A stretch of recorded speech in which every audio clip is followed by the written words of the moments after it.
choose not to live in a world of filters. Realize your mistakes. Set the foundation for your success. Get some wins. Knucklehead Podcast. Hey, what's up, everybody out there? Welcome to another edition of Knucklehead Podcast. This is the Knucklehead, Steven. Wanted to congratulate everybody on sticking with me for this is the 10th episode. So congratulations, you've made it. My wife made it almost to it. What we're at like 11 years now. So you've made it for 10 episodes. So feel sorry for her if in fact you do. Listen, hey, just real quick, we're on Instagram at Knucklehead Podcast. We are on Facebook at Unofficial Knucklehead. We're also on SoundCloud, added to Podbean this week, and obviously we're uploaded to YouTube. We are Unofficial Knucklehead Podcast. They're on YouTube as well. So follow us, subscribe, come find out, or come find us there. So wanted to let everybody know too. We've got a couple guests coming up here in the next few weeks. One in particular, excited about having him here. He's a guy who's he's active duty military, owns a successful company here, and he's going to be getting it. We're going to be getting into a few things, almost current events to a certain extent, just because. Hey, listen, there's a lot of stuff going on out there. You don't necessarily have to agree with all of it, but I'm sure if you have an opinion, you want to tell somebody about it. So anyway, remember the goal for this podcast, literally the goal for Unofficial Knucklehead Knucklehead Podcast is simply this. Everybody out there has made mistakes. Everybody out there has tried something and failed, or maybe you've just observed. You've been on the sidelines and you've been watching. Let me tell you, you're not alone. You have that want to do more. You have that desire to actually go out there and accomplish something great with your life. Two things happen. You doubt yourself, or you look to that past experience as the reason why you can't move forward. And the reason why we started this podcast is because everybody who's out there on the world of social or society in general, they're going to tell you exactly how awesome they are. Well, here at Knucklehead, what we do is we celebrate you making mistakes. We celebrate you being a little bit of an idiot. And you know what? That's okay. Because we start with that as the premise that nobody's got this all figured out. Some have it better figured out than others. There's no doubt about that, but we're all working towards something. So that brings me to today's topic. Listen, first it's friendships, okay? That's what we're talking about here today. Friendships.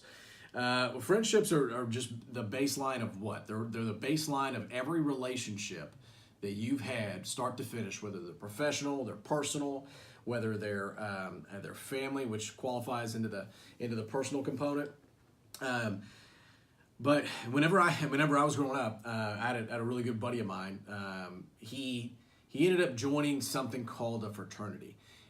Anybody there in college, and don't raise your hand if this wasn't you. It's probably the person sitting next to you that they were part of that Greek system back whenever you were in college.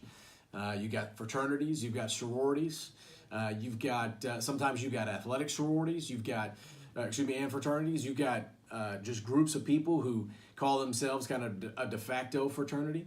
Let me tell you, my background was athletics. And little did I know is the fraternity system as we knew it would separate me from one of my friends. So this is a mistake that I made. I made the mistake of assuming that just because I was 18 years old and I was part of a football team at a major university here, it was here in the U.S. It was in Nebraska. If I was part of a football team there, and he was part of a fraternity there, that if they didn't want football players around, they didn't let them around. I mean, I went to a party one time and they kicked me out of the party because I was just part of the football team. Isn't that interesting? So I say all that to say that my first weekend in college, one of my best friends all throughout high school. My 4 years in high school were a little bit different. My dad had taken off halfway through, so I lived my last 2 years of high school with my buddies, right? And so my friends were more than just friends. I mean, they were brothers. They were really good people. And you know what? that hurt me. I was like, you got to be kidding me, man. You got to be kidding me. You're going to choose this new group of guys that you're paying there for. You're paying, and what's happening is you're paying for that association and that friendship, and it's not working out. So, or excuse me, it's not that it's not working out. It's just that it's not coming together, and you're going to choose them over your buddies. That's messed up, man. The reason why I share that story with you is too often I hear people pre-qualify where they are in their life based off of a couple things. That first of all, they base it off of some exception, how they're special in the past, or they let a situation or a circumstance like what I experienced whenever I was going to college, and it soured my perception of people who were in fraternities or sororities or anything like that growing up. And I'll tell you what, that hampered my growth for a period of time. Yeah, learn from my mistakes. I mean, there's a role for, the Greek system and how it actually ends up helping people, and there's a role for athletics and how that kind of mirrors the Greek system in itself. So, my encouragement for you is don't let some stupid ass decision whenever you were in school or way back whenever you were younger continue to be the reason why you don't succeed. I let that happen. I was in a situation where, we were having some meetings internally, and it was for a startup here and all, whatever. And I didn't have a very high opinion of the person solely just because they were part of a fraternity. I mean, you talk about just a stupid decision, just a stupid think. I mean, just the way that you think about, oh yeah, well this person, obviously they don't have my best interest in mind, because they're interested in doing what fraternity guys do after they get out of college. So it was stupid. It was really, really stupid. And what I learned from that was every person, I mean, they may have some prejudices or some thought processes about whatever, just based off of their past. Doesn't mean that they're right. And just because you have it based off of your past doesn't mean that you're right either. Right? I'm going through a lot of changes right now, and it's awesome to see this kind of swelling, so to speak, of people who are self-employed. I mean, it's crazy. I think where did I read this stat? So veteran-owned businesses outnumbered, veteran-owned businesses numbered almost 4 million people. This is back in 2010.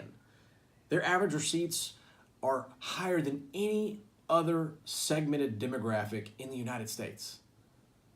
Okay, so let me ask you a question.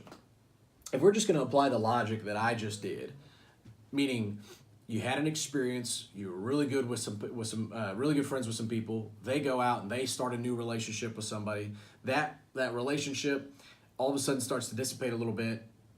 Why would it help and benefit me or them to hold a grudge forever? I mean, that's the stupidest thing on the planet. These veteran-owned businesses, I mean, they obviously joined the military because they wanted to fight. They joined the military because they wanted to win. They wanted to serve their country. And yet, if they held on to that angst or that reason why they wanted to fight, they wouldn't be out there serving other people the same way that they are owning businesses. And yeah, you heard me right. Owning businesses. They serve people. People serve people. If you own a business or you know somebody who runs a business, they're not the bad guy. They're out there putting their neck out on the line, trying to create income and opportunity for you to have a better life, a better future. You owe it to them to work your ass off. Or go out on your own and work your ass off and you start something if you want to make a difference in the world. Man, it fundamentally messed with me how one of my best friends throughout school we just picked another group instead of hanging out or instead of respecting the relationship we had. But that was just a stupid way to think about it. More often than not, parents out there, I've got 2 kids of my own. They're incredible. But parents, when it comes to sports and athletics, it's almost as if they want their kids to succeed so bad, and they dump so much money and time and energy into their parents being successful, or their kids being successful in sports, that the payoff in the end is really 100% up to the kid anyway. Now, there may be some intangible component about what you're looking to accomplish with your kid's sports, journey. But if you're banking on them going pro, you're an idiot. That's all there is to it. It's just, I was looking at some stats. I mean, what is it? 0.00734% of the high school athletes, some 24 million high school athletes end up going pro. And yet, how much of your life, how much of our lives are spent, just going out there and devoting so much time and energy into our kids' athletic endeavors? The reason I say that is because the lack of character, the lack of morals and integrity that you see in sports or society as a whole right now is predominantly for this reason right now. People are out there living pipe dreams. I mean, you gotta get real. And those friendships, those relationships out there that can seem flighty at times, you gotta give people some grace, you gotta give people some room, but you also gotta surround yourself with people who are performing. So essentially, I'm gonna leave you with that. We're wrapped up here today. Remember, we talked about friendships. We talked about how you can be an idiot if you're not mature about those friendships. You can also embrace the fact that, you know what, you can learn from those mistakes and grow. Last thing, stop putting so much pressure on your kids. Stop putting so much pressure on your kids. If you want them to go perform, then you go out there and you perform and watch them and talk to them about the importance and how incredible it is for them to go achieve levels of success. I think one of the greatest things I was ever told when it came to sports and my kids was, I think it was a survey that was done of kids between the ages of 8 to 16 or something like that. The thing that they hated the most about athletics was getting back in the car with their parents after everything was over.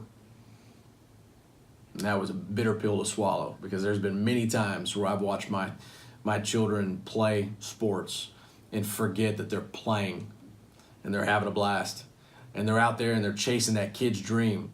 And if they're good at it as they get a little bit older and they want to continue to pursue it, then there's a level of excellence that they can decide to take themselves to. So anyway, that's it, guys. Listen, we are on SoundCloud, we're on Podbean, Twitter, Instagram, Facebook, and YouTube. Check us out. We are Knucklehead Podcast. Nobody's out there perfect. Stop living in a world of filters and get yourself some wins. Make it happen.